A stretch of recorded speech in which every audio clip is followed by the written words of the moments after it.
All right. Well, good morning, everyone. Good morning. And we do have skate night on the board.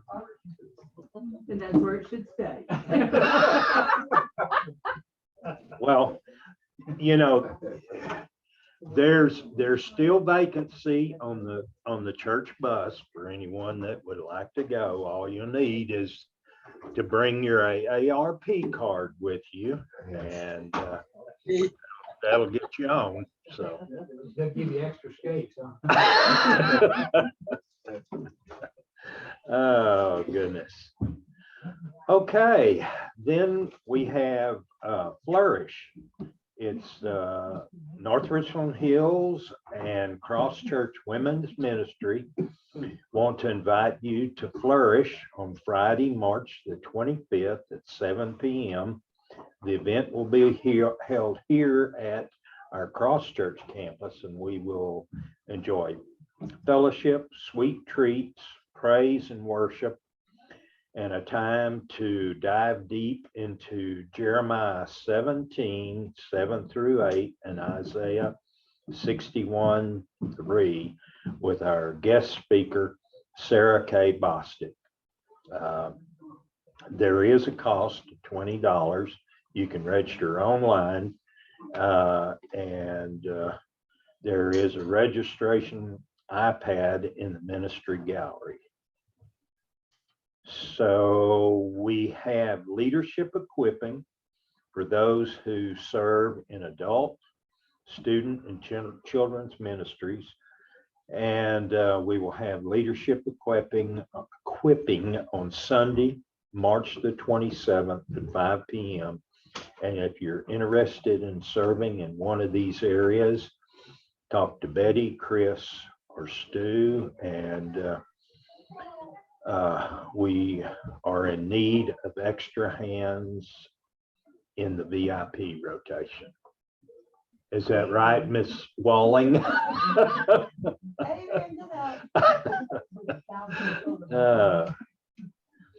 And Fight Like a Girl and Dad and Lad, we are partnering. Thank you. Yes. We're going to be working together with the North Richland Hills campus, and for these two great events. First, for the ladies, we'll have a retreat for you here at Cross Church on April the 2nd called Fight Like a Girl, and we will focus on fighting spiritual warfare. This is a do not miss event, and the cost is only $10. And next, to our guys and their dads, we're looking to have some fun at Altum High School on Sunday, April the 3rd, with our dads and lads for flag football tournament. The cost is $5, and that could also be a lad and grandpa deal. Yeah, flag football. Yeah, it could be. Okay. All right, and then save the date, April the 9th. That's going to be our extravaganza. This year's event will take place on Saturday before Palm Sunday on April the 9th. There is a charge for previous years when we have an opening for someone to read.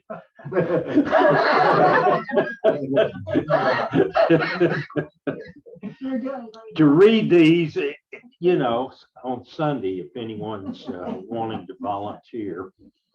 There is a change from previous years when it was on Saturday before Easter. So that is all of the events. So How about any prayer requests? Anyone? I had one. I had put up on Facebook that our daughter-in-law's niece, 22-year-old, died.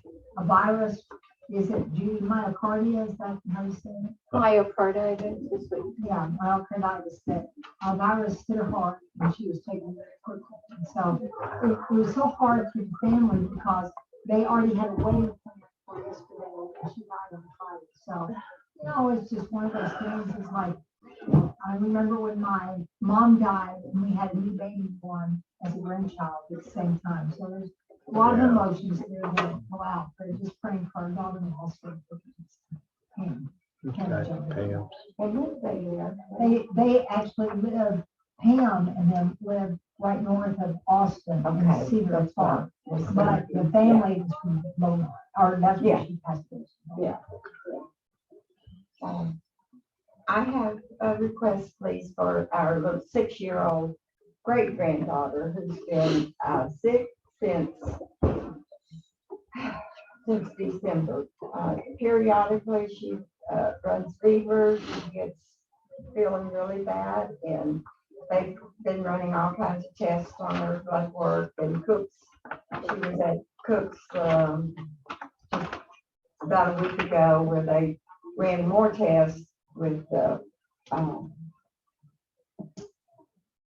doctors there to find out exactly what's going on with her little body.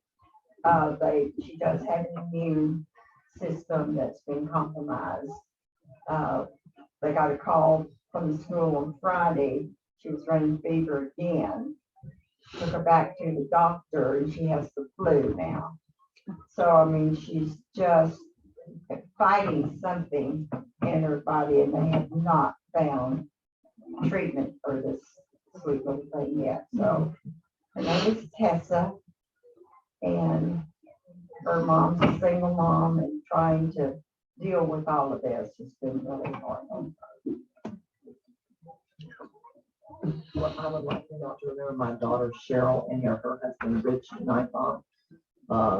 I've shared with y'all before, both of their girls have Asperger's from the autism spectrum, but the 20-year-old is really giving them a run for their money, and they need to just be covered in prayer. Okay. Okay, we will do that, Barbara. If you pray for, especially for Dipsy and Josh as they go through this divorce, and their house goes on the market the end of this week. So pray for a good quick sale there. Yeah. And selfishly still praying that my surgeon gets back from Poland the end of this week. So I can have surgery a week from tomorrow. But if not, that's all in God's hands. And not sure when I'll be back to class because I will be going home. My husband said, yes, I have to come home for a while. So I'll go home to recuperate and all, but I'll be back periodically helping here see with little Emily. So I'll see y'all around. Don't take me off. And you I gotta keep up with all you folks. You know when you're going skating and I need to pray extra for you. all right. All right. You got one more. Yes, sir. For my little brother sick right now. Have lots of problems and been sick for a while. Okay. Okay. Yesterday, flu started spring break off. I've never seen him. And what's his name? Jackson. Jackson. Yeah. J-O-X-O. Okay, thank you. All right. Well, let me take us to the Lord prayer. Heavenly Father, we thank you for this day. We thank you for the sermon that Chris gave today. Lord, that you provided the way for our salvation. And it's not anything that we can do, Lord. It's what you did for us. Lord, we pray for those that are sick, not able to be with us today. Lord, and again, we pray for those people that are being displaced in Ukraine.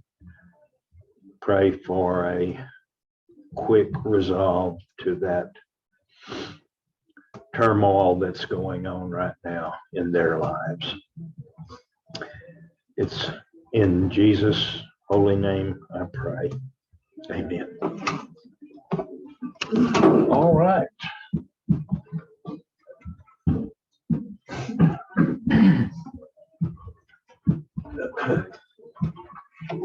Good morning, everyone. Good to see you this morning.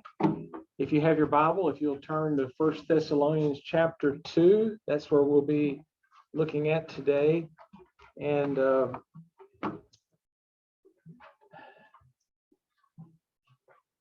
I don't know, I grew up in Dallas, and I don't know how many of you have been to the State Fair. It's been a while since I've been to the State Fair, a few years.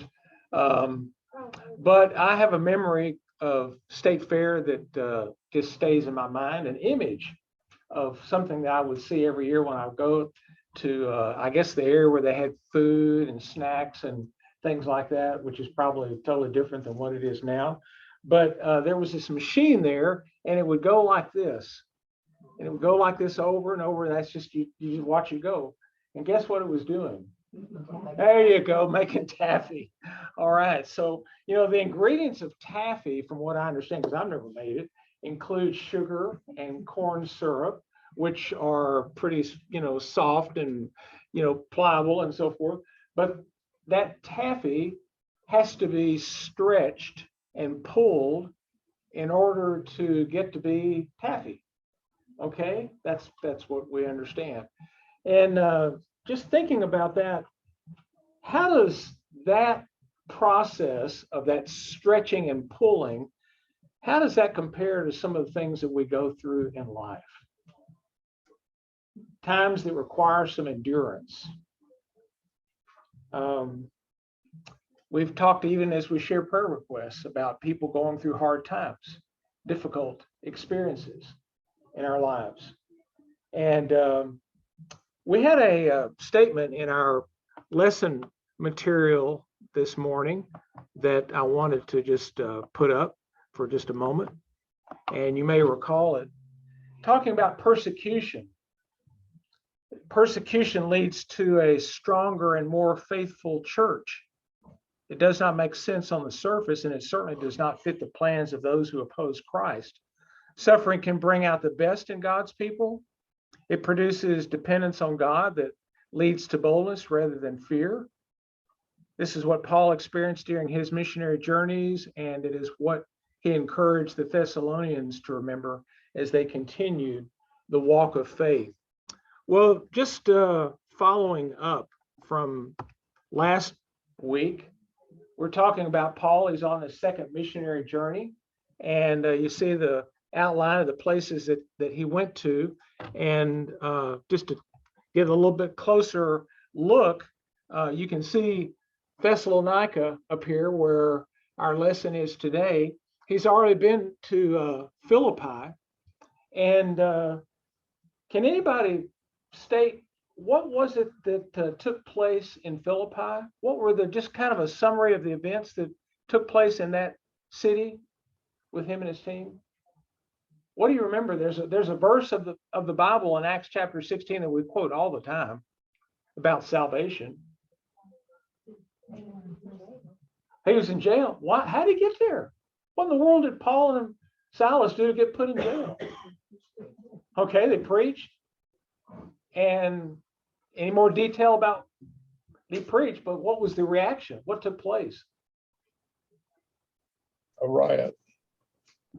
What was that? A riot. A riot. Okay, and the riot broke out because there was a woman who had a. Oh, yeah. Probably. What happened? Okay, like a demon or whatever, and he cast that out, and so people got upset because this woman's been making us money, and she ain't gonna be able to do that anymore. And then a riot broke out, and they threw this guy in prison. And you know, Paul and Silas. What's interesting is that the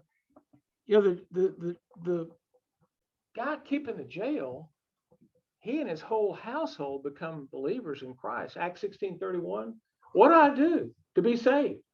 Quotes that verse, believe on the Lord Jesus Christ. You'll be saved and your household. So he's saved. Then, they're going to call the magistrates in and get Paul, out of here. And so the magistrates say, we want you to leave the city. No, I'm not going to do that. Because, what you did was wrong. And top it off, I'm a Roman citizen. We're Roman citizens. And so they're embarrassed about that. And so they escort them out of the city. And we get into Acts chapter 17. And for 3 weeks, they've been going to the synagogue and been teaching there in the synagogue. And there are Jews that are becoming believers. But guess who showed up in Thessalonica? The people that were upset in that riot, some of them Jews, and they're upset and they're following over there, and they're going to create havoc for Paul and Silas and Timothy. And anyway, so these are some of the events that are unfolding. And you stop and think about it, persecution stretching of that taffy. Okay, how long is this going to go on? How long is this going to take place? And but the fact is that they share the good news of Jesus Christ. You just keep going reading in Acts, and all event after event after event. And I don't know if you remember the very last verse of the book of Acts in chapter 28. And it comes out with this, talking about the Apostle Paul and really about all the first century church. It says that they shared the gospel. Paul had shared the gospel. Here's what it says: with all boldness and without hindrance. We got arrested, okay? Got beaten. It says in Philippi, they beat them a lot. Not just a little bit, but a lot. But they preached with boldness and without hindrance. Keep that in mind, because we're going to come in here into chapter 2, and you come to realize the gospel, the validity of the gospel. It's being validated because of what these people are experiencing, their fervency in sharing the gospel.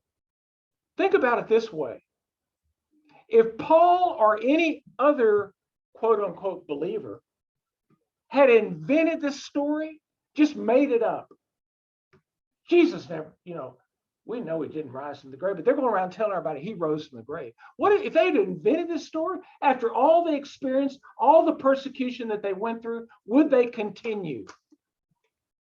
I don't think so. I don't think so. Because it says with all boldness. It wasn't they took a sabbatical and then they came back and started up again. No, they just kept on, and kept on. You see, there were a lot of false teachers in Paul's day. Pastor Chris mentioned in our day, there are people going around telling stuff, making it sound really good.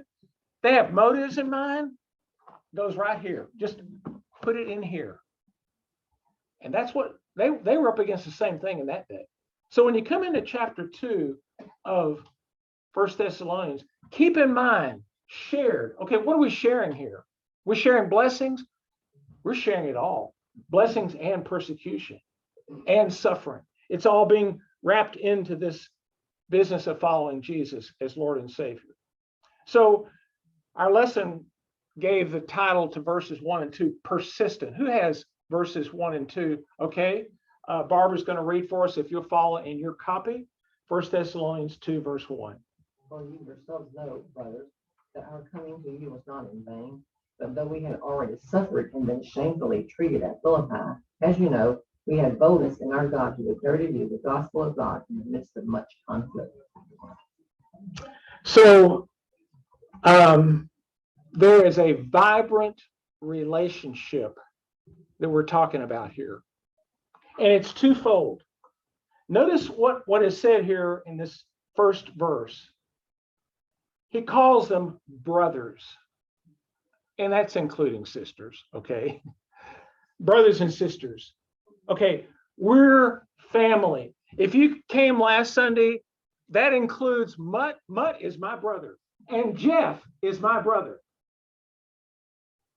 For those that didn't come last Sunday, Mutt and Jeff were cartoon characters, and the one's tall and one's short, kind of weird. You know, the church is made up of some weird people. I'm sorry to tell you that.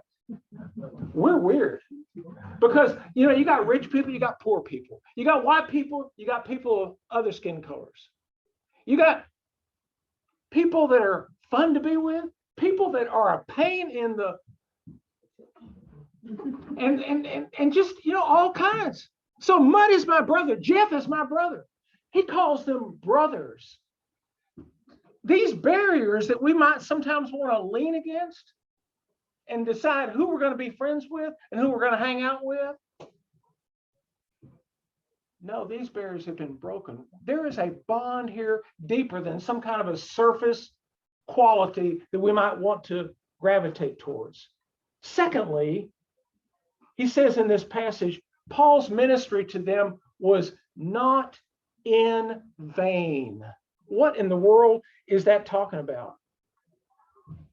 Their lives, the transformation that took place in the lives of these believers at Thessalonica is a testament to the truth and the reality of the gospel. Paul had seen it in Philippi. He's seen it in other places. He could see it with the people on his team that he's relating to, and he can see it now here in the lives of these believers in Thessalonica. So they are living proof that this Jesus message is not a fraud. It's the real deal, the real thing. And so Paul's team, you know what their focus was? I'll never forget when a coworker asked us one time in Taiwan, they said, I'm from this island, not Taiwan's an island, but I'm from this other island, belongs to Taiwan, call it part of Taiwan, Pescador Islands. I'm from this island. There's not a church over there. There's nobody that is a Christian. I've become a Christian. She said, would you help us go over here, take a team, and let's take the gospel to people on Bird Island. Okay, good. And once we do that, what's after that? Oh, what's after that? Well, there are some other islands, and I don't think there are any churches over there either. We could go to some of those other islands. And I said, and then what after that? What after that? Well, I guess we just keep going. There are going to be some other places where people need the Lord. But it was an interesting conversation as we thought about that and reacted about that. And Paul, obviously, and his team, you saw that map a minute ago, that trip, that second missionary journey. There's another journey after that. And these people in the first century, these followers of Jesus Christ, they just kept going and going and going. And I don't know how many chapters have been written to Acts since then. Some people talk about Acts 29. I think we're a long ways past Acts 29. We're in Acts 20:22. Not the chapter verse, but the year.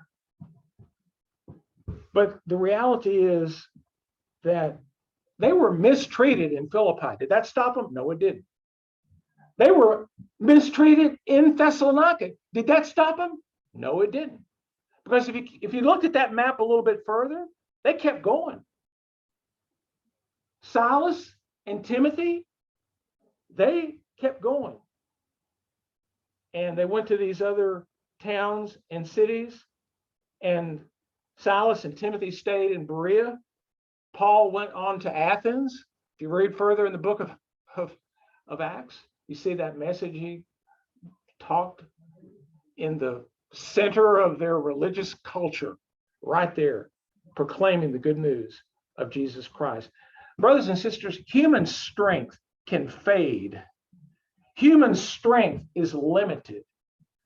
But when there is a boldness that comes from trust in Him and a call to the task that He has for every single one of us, every single one of us. I heard someone say this week, as soon as I became a Christian, I realized that this was a global task. Wow. You know, what if they'd given up in Philippi? What if they said, well, it's time to go back home? What if they'd thrown in the towel? What about the other cities that would not have been touched, would not have been reached? So boldness is here. But yes, sir. I was reminded when you were talking about the lady in Taiwan about go there. I had a missionary friend that was telling us about, we had this thing called T for T in training for trainers. And he was doing a session in China. And there were about 40 people that were there. And they talked about how they needed to go to this place. And they named a place. And so they focused on that day. The next day, he comes in for the training. Half the group is gone. And he asked, well, what happened? And he said, oh, they left last night. They're gone. They're gone to this place we talked about yesterday. You know, that's just, you know, it's what you do, but it's not, you don't expect them to leave in the middle of the session. But it's important. And so they left to go to that place. So they got the challenge, they put it on their calendar and left immediately. Wait till tomorrow, a week from tomorrow. And just a real quick little comment on Robert's story about the Bird Island, that the first time that we went there, that two of her relatives, two men, accepted Christ. The second time, we took team members who were from the Baptist community and beyond, Christians in there, and 17 accepted Christ, and the third time, 78. And now there are churches on that island, and they've gone to the next island over, and the church over there. So that's what God does. Pretty cool. So you see this being played out. It's the real deal. These followers, but there's another word to describe Paul and his team and the way they carried out their ministry. I want you to see if you can identify that word in the next verses that we're going to read. Who has verse 3 through 7? Okay, Judy's going to read. If you'll follow along, 1 Thessalonians 2, verse 3. For our appeal does not spring from error or impurity or any attempt to deceive, but just as we have been approved by God to be entrusted with the gospel, so we speak, not to please man, but to please God who tests our hearts. For we never came with words of flattery, as you know, nor with a pretext for greed. God is witness. Nor did we seek glory from people, whether you or from others, though we could have made demands as apostles of Christ. But we were gentle among you, like a nursing mother taking care of her own children. So Paul and his team, they knew there were false teachers floating around out there. And they knew that these selfish ambitions were real. He knew that there were first century false teachers that might be focused more on drawing a crowd or making big profits, but that's not what they chose. They had different motives. And they were challenging and calling these believers at Thessalonica to do what? To put away the idols, put them away, get rid of that stuff. And I tell you what, one of the things that happened on Bird Island, and we were asked to help, was to go into someone's house where the shelf was full. They had a worship area in the house where there's a huge altar with idols and all that stuff. And they said, we're taking it out. We've become Christians. And they asked us to destroy those idols right there, break them up, beat them up. And I'm just thinking, wow, you know, this. And so Paul said, put away the idols, follow the living God. There's only one God that is alive. There's only one.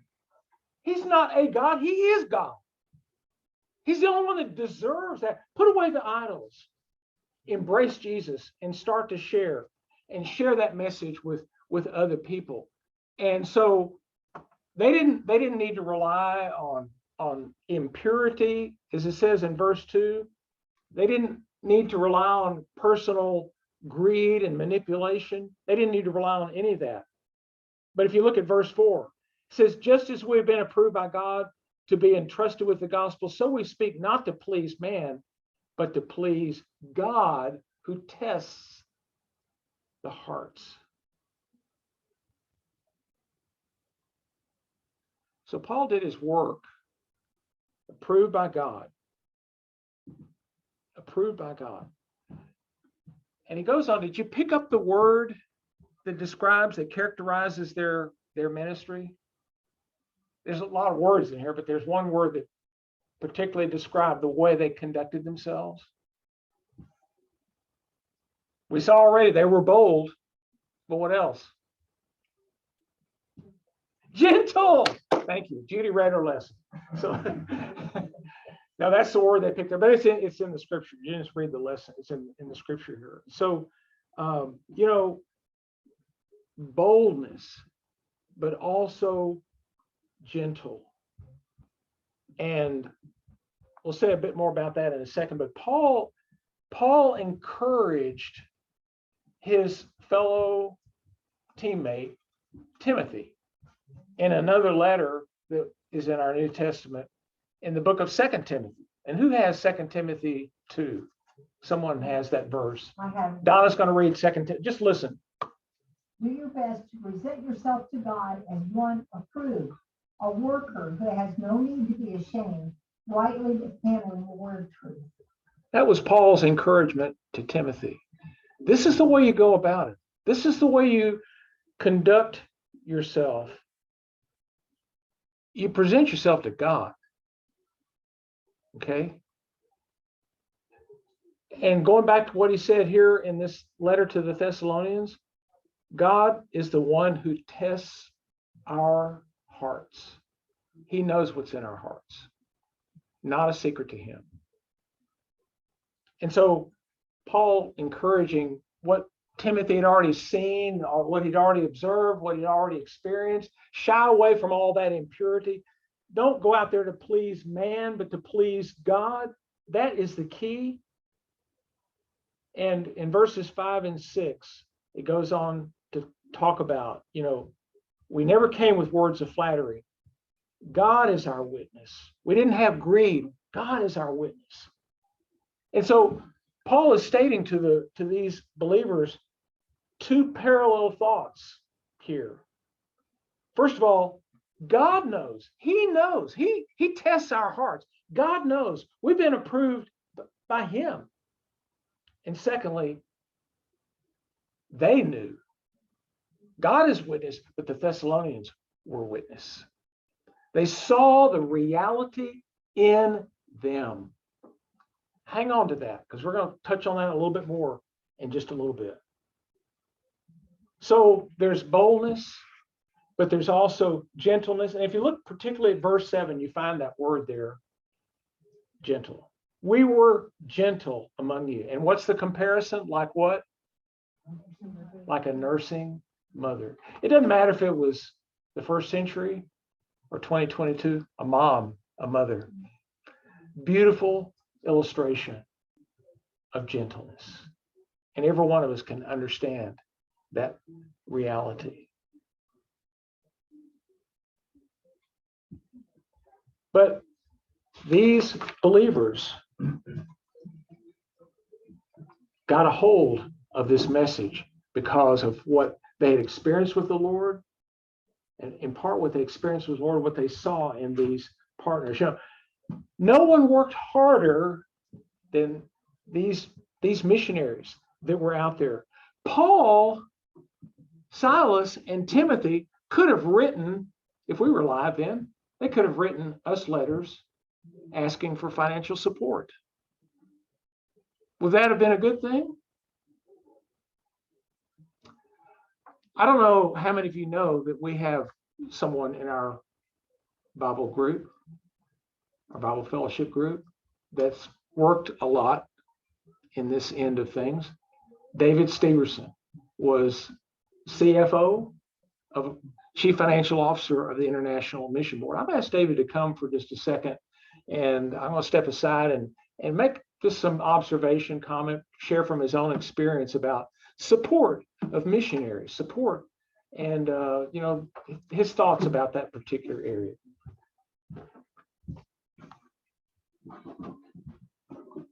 And when we talked about this, Robert, I thought about what would be the best thing to say to our group.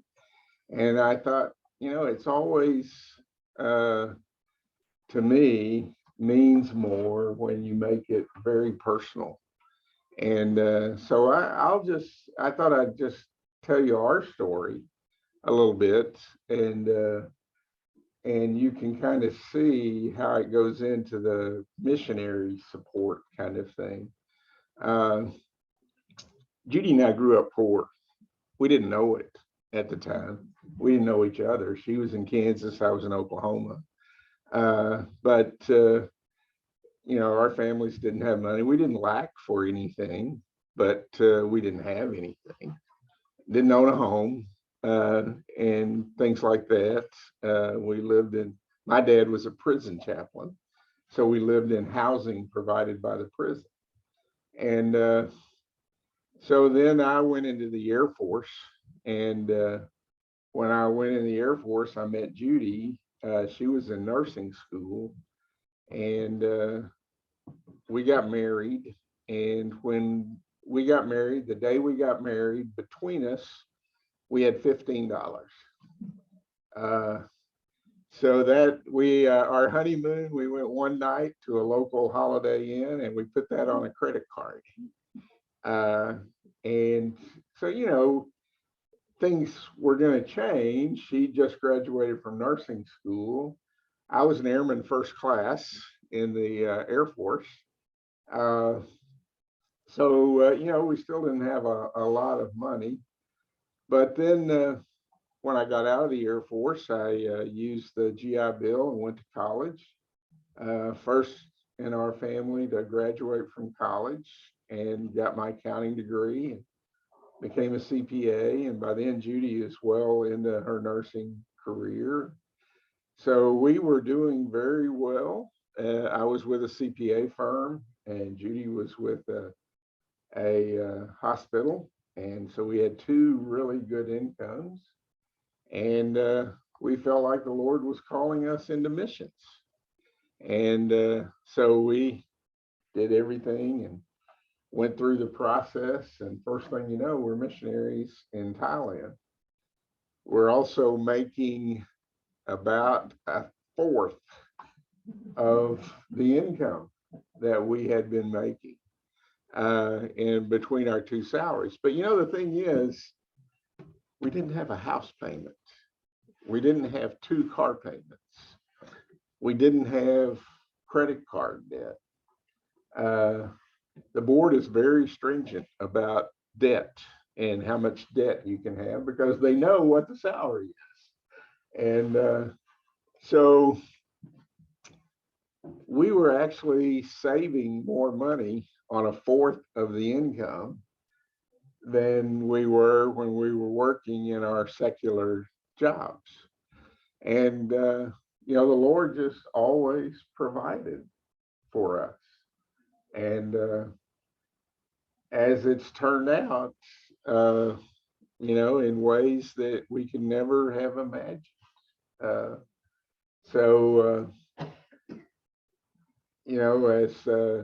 As we talked about, Robert, a laborer is worthy of his hire.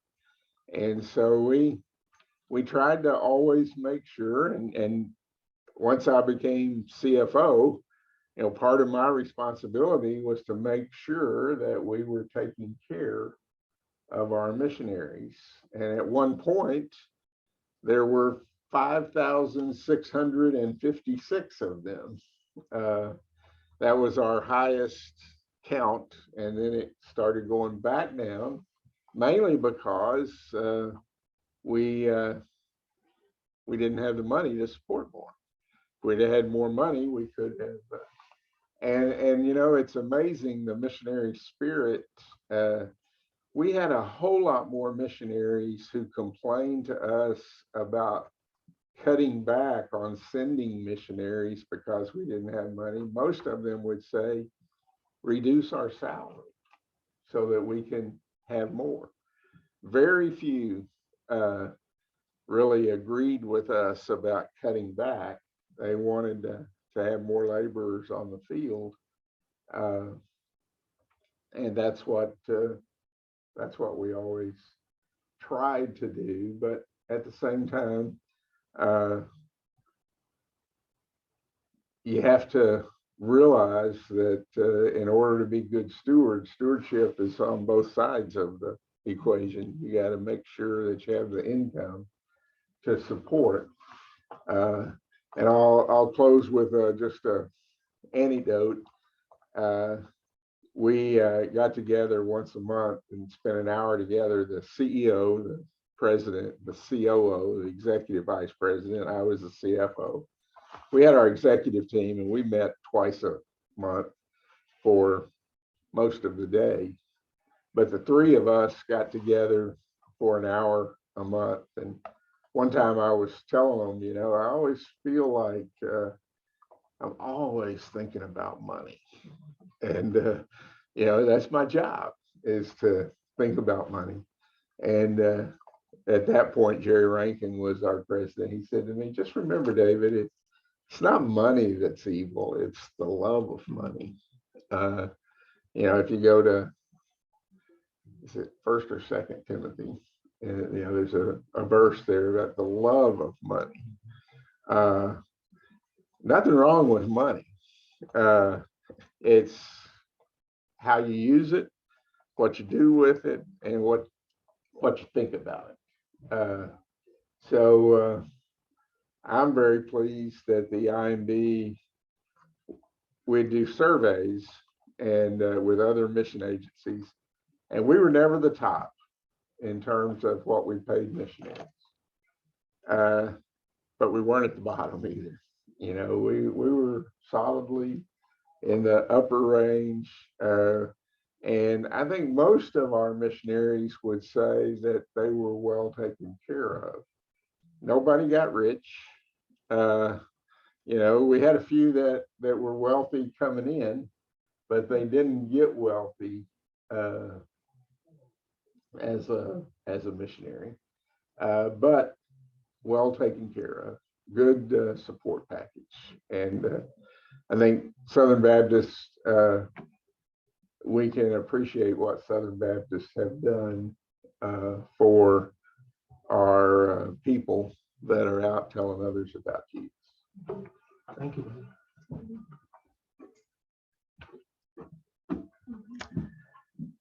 Thank you, David. Appreciate those words and your personal note sharing about that. And so, the top of the list for Paul and his team was not their financial income or their financial well-being. He makes some additional specific statements if you care to look in 1 Corinthians chapter 9, 7 through 14. We'll not take time this morning to look at that, but if you have a moment, you can look at that passage. It gives some specific thoughts that really parallel the background of what he's saying here. But there was boldness with Paul and his team, and there was gentleness, like a mother, the epitome of compassion and tenderness. And so look with me further in verse 8 through verse 12, and let's continue. And who has that passage to read? Okay, Herb is going to read that for us. 1 Thessalonians 2, verses 8 through 12. So, being affectionately desirous of you, we were ready to share with you not only the gospel of God, but also our own selves, because you had become very dear to us. For you remember, brothers, our labor and toil. We work night and day, that we might not be a burden to any of you, while we proclaim to you the gospel of God. You are witnesses, and God also, how holy and righteous and blameless was our conduct toward you believers. For you know how, like a father with his children, we exhorted each one of you and encouraged you and charged you to walk in a manner worthy of God, who calls you into his own kingdom and glory. So they shared something with them. And I'm going to ask, someone has John 15. Would you read those 2 verses for us? Wallace, John 15, listen, giving us better understanding of what they shared with these believers. This is my commandment, that you love one another as I have loved you. Greater love has no one than this, that someone lay down his life for his friends. So Jesus' words right before the cross, when he would lay down his life, as Pastor Chris pointing out this morning, nothing we could ever do, but what he did those 6 hours on the cross, he paid the price. And Paul is saying here in this passage, we were ready to share with you not only a message, but ourselves. They were totally in for the Thessalonians. They were totally in, even if it meant beatings in Philippi, even if it meant getting pushed out of a city, even if it meant all that they went through and experienced. They were doing what they did for others, laying down their lives. They lived the gospel. They didn't just preach it, they lived it. Robert, I think we can see a sense of that boldness that Paul talks about when we watch the president of the Ukraine speak, because he is under the gun big time. And with boldness, he stands there and continues to try to encourage and rally the citizens and the allies. Absolutely. Puts it into modern day Yes, perspective. yes. Just Paul's bold. Absolutely. Donna? And just going along with what Herb said, I think that also gives boldness to the others who are in Ukraine. And as those Christians have stepped out, like one of the guys with the orphanage, he's already been killed.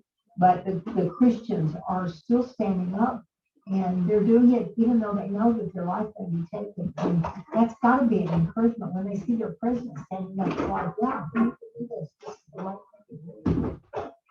Yeah, we offered him a ride out to flee the country. He says, I don't need a ride out, I need bullets. Yeah. So, Weapons, yeah. Yep, absolutely. So they lived and you know, I mean, you read this, just a casual reading, we might kind of miss the impact. Almost like, is this guy bragging?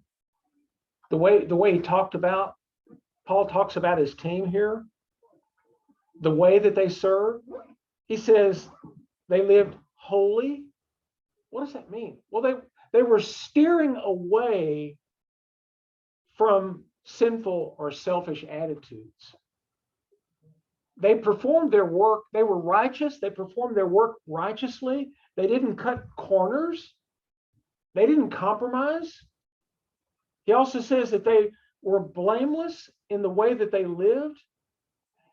And the main point, he says all that because he's underscoring the point. These Thessalonians got it. They got it. They caught it. However you want to say it, they got it. This message impacted their lives. And Paul's already used the image of a mother. Now he uses the image of a father. And the image of the father, he has in mind the thought of a father's going to teach his kids. A father's going to train his kids. He's going to seek to provide wisdom to them. He's going to want to discipline them when they need to be disciplined. So this balance here, there is a tender embrace of the mother, but there's also the firm challenge of a father. And this is the way they related to these believers. And you know what it set in place? Something that multiplied. There was not just the addition of more believers. There was not just the addition of more churches. There was a multiplication. 1 becomes 2, and 2 becomes 4, and 4 becomes 16, and however high you want to take it up. It just keeps multiplying. So they exhorted them, they encouraged them, they charged them. These are terms that are being expressed here. And you know, this was what God had in mind from the very beginning. It didn't just start in the New Testament. It was his mind all along.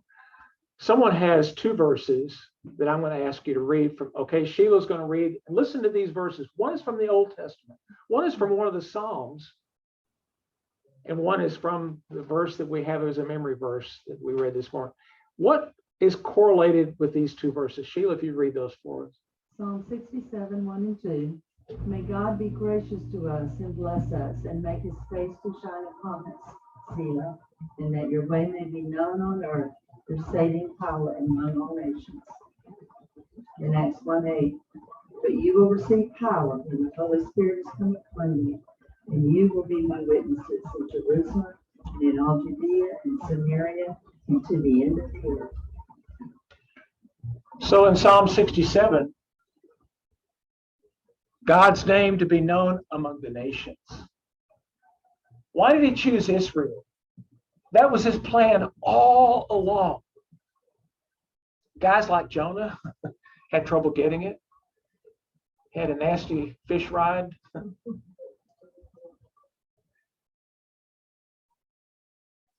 And Jesus said, last words, you're going to be my witnesses. Jerusalem, Judea, Samaria, to the ends of the earth.